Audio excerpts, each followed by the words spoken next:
안녕하세요. 반갑습니다. 오늘도 해성교회 온라인 주일 가정예배 나오신 모든 분들을 진심으로 환영합니다. 우리 찬송가 96장 찬양하면서 오늘 예배를 시작하겠습니다. 예수님은 누구신가? 우는 자의 위로와 없는 자의 풍성이며 천한 자의 높음과 잡힌 자의 노임 되고 우리 기쁨 되시네. 예수님은 누구신가? 약한 자의 강함과 눈먼 자의 빛이시며 병든 자의 고침과 죽은 자의 부활되고 우리 생명 되시네. 예수님은 누구신가? 추한 자의 정함과 죽을 자의 생명이며 죄인들의 중보와 멸망자의 구원되고 우리 평화 되시네. 예수님은 누구신가?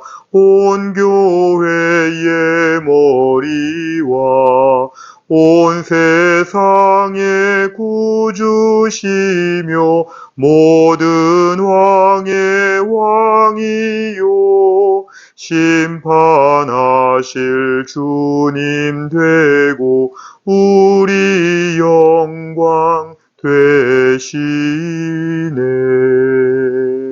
아멘. 하나님 말씀 누가복음 19장 10절입니다. 누가복음 19장 10절의 말씀 다 같이 읽겠습니다. 인자가 온 것은 잃어버린 자를 찾아 구원하려 함이니라. 아멘. 우리가 오늘은 이 말씀을 중심으로 해서 누가복음 인자로 오신 예수 그리스도, 누가복음 인자로 오신 예수 그리스도 이런 제목으로 함께 말씀을 살펴보겠습니다. 우선 첫 페이지에 명칭을 보시면 우리가 누가복음은 헬라어로는 카탈루칸 이렇게 말합니다. 그것은 누가에 의한 이런 뜻을 가지고 있는데요. 이것은 누가에 의한 그러한 말씀이다 이런 뜻입니다. 그래서 누가복음은 그 누가의 이름을 따라서 그대로 누가에 의한 복음, 그래서 누가복음이 되었습니다.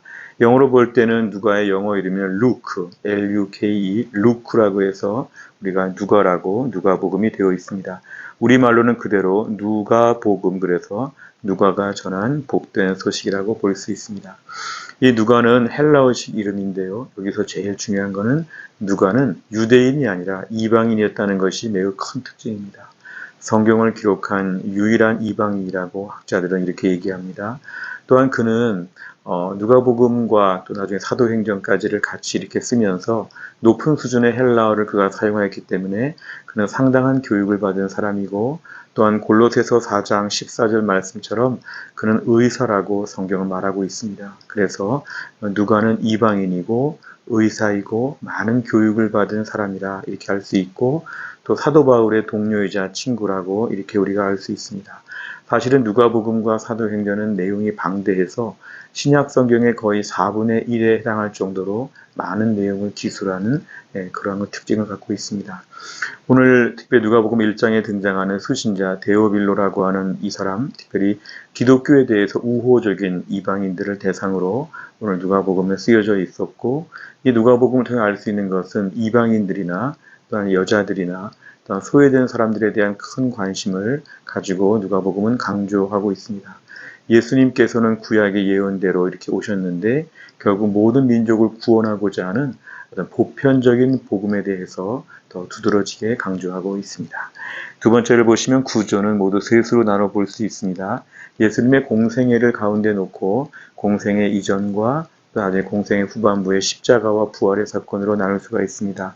1장 1절부터 4장 13절까지가 예수님의 출생, 또한 세례 받으심, 또 시험 당하심이 나와 있고 4장 14절부터 대부분의 19장 27절까지는 예수님의 공생의 사역에 말씀 사역과 여러 사역들, 특별히 기적 같은 일들, 일상의 모습을 통해서 예수님을 잘 묘사하고 있습니다. 마지막에 19장 28절부터 24장 53절 마지막을 보면 예수님의 예루살렘 입성을 중심으로 해서 십자가 사건과 부활에 대한 부분이 잘 설명되어져 있습니다. 세 번째, 주제를 보시면 첫째, 예수님은 기도를 강조하셨다 그랬습니다. 누가복음을 보면 특별히 다른 복음서보다도 더 기도에 대한 부분이 많이 강조되어 있습니다. 예수님은 특별히 기도하시는 모습도 많이 보여주시고 또 기도에 대한 설교도 많이 해주셨기 때문에 누가복음은 기도를 강조한다 이렇게 우리가 정리할 수 있습니다. 요단강에서 세례를 받으실 때나 또 하루 일과를 마치고 나서나 아니면 제자들을 선택할 때나 아니면 중요한 메시지를 전하기 위해 죽음과 부활에 대한 메시지 앞에서나 변화산에서나 아니면 70인 전도대의 보고를 받을 때나 특별히 주기도문 내용을 통해서 또한 겟세마네 기도, 십자가에서의 기도, 예수님은 늘 기도하시는 모습을 많이 보이셨는데 누가복음은 특별히 이 부분을 더 집중적으로 부각시키고 있습니다. 두 번째를 보면 예수님은 성령을 강조하셨다 그랬습니다. 누가복음의 특별한 점은 성령을 강조하셨죠. 그래서 누가복음과 사도행전에 같이 이렇게 이야기를 좀 엮어보면은 성령 행전이라 이렇게 말할 정도로 성령의 사역이 유난히 강조가 됩니다. 예수님의 탄생과 세례 요한의 탄생, 예수님의 어린 시절, 누가복음은 계속해서 성령의 역사를 매우 강조합니다. 성령의 충만한 세례 요한, 성령을 통한 마리아의 잉태, 엘리사벳의 고백, 스가랴의 또한 요한 이름을 짓는 장면, 성령에 이끌려 시험을 받으시는 예수님, 또한 승천하시기 전에 성령의 임재를 약속하시는 내용 등 누가복음은 계속해서 성령께서 역사하시는 내용들을 매우 강조하고 있습니다. 세 번째를 보면 예수님은 인자로 오셨다 그랬습니다. 이 인자라고 하는 말은 특별히 사람의 아들이라고 하는 것으로 다니엘의 예언에 의하면 이것이 바로 우리 예수 그리스도를 지목하는 그런 표현입니다. 예수님은 특별히 오늘 누가복음을 통해서 인간의 모습으로 오신 것을 많이 강조합니다. 예수님은 우리 인간들의 죄를 해결하시기 위해서 하나님이 인간의 몸을 입고 이 땅에 태어나셨다.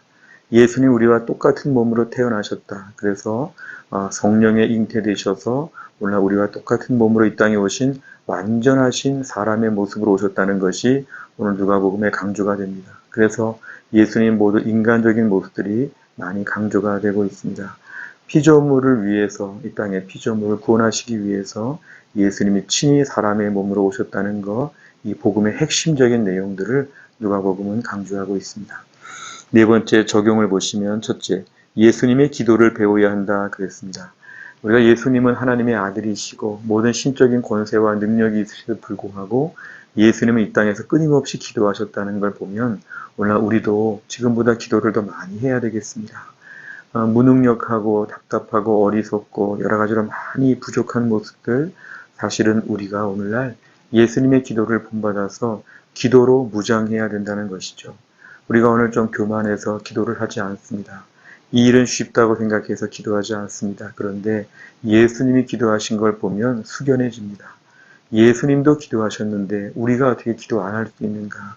예수님은 우리에게 기도를 가르쳐 주시기 위해서 기도의 모범을 보여주셨습니다. 물론 우리도 기도를 통해서 내 사역의 본격적인 능력과 은혜를 구하는 것, 기도하는 걸 통해서 평생 기도하는 사람이다. 이런 우리가 이름을 가질 수 있도록 기도에 힘써야 합니다. 두 번째는 성령의 능력을 의지해야 한다 그랬습니다. 우리가 오늘날 성령의 능력이 너무 필요하죠. 우리가 오늘 많이 아는 것 같은데 그 일을 실행할 능력이 없습니다. 말은 잘하는데 그 말을 지킬 수 있는 능력이 없습니다. 우리가 아무리 연구하고 훈련도 받고 회의도 많이 하고 그러게 똑똑한 것처럼 보여도 우린 뭔가 죄성과 무지함과 어두움 가운데서 뭔가 앞으로 나아갈 수 없는 우리의 한계가 있습니다. 그럴 때 오늘 누가복음 메시지는 성령의 능력으로 이것을 관통한다. 성령의 능력이 필요하다. 내 힘으로는 안 된다. 누가복음과 사도행전을 통해서 성령께서 이끄시고 주관하시고 역사하시는 그 은혜를 우리가 오늘도 간절히 사모해야 될 것을 강조하고 있고 이걸 실천해야 되겠습니다. 마지막 셋째는 복음에 대한 감격이 뜨거워져야 한다 그랬습니다. 우리가 오늘날 복음에 대한 감격이 많이 약합니다.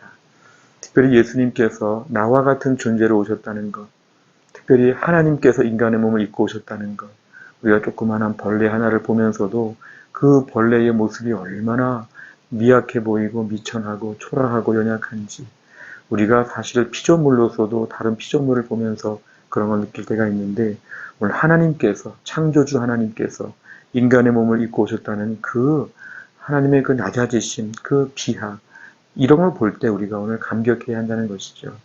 오늘 하나님께서 어떻게 인간의 몸을 입고 오셨는지, 나를 살리기 위해서 나와 똑같은 모습으로 오셨다는 것, 그 복음에 대한 감격이 필요합니다. 어떻게 주님 저와 똑같은 이 연약하고 초라하고 이 무가치해 보이는 나의 모습으로 이 땅에 오셨는지에 대해서 그 사랑을 깊이 묵상해 보면 복음에 대한 감격이 다시 뜨거워질 수 있습니다. 예수를 믿은 지가 오래되었고 신앙생활 오래 하다 보면 매너리즘에 빠질 수 있습니다. 십자가 앞에서 무덤덤하고 예수님의 구원의 은혜에 대해서 무감각합니다. 주님, 오늘도 나의 모습으로 이 땅에 오신, 인간의 모습으로 인자로 이 땅에 오신 예수님의 사랑을 깊이 묵상하는 가운데 뜨거운 감격이 회복될 수 있도록 하나님 도와주시옵소서.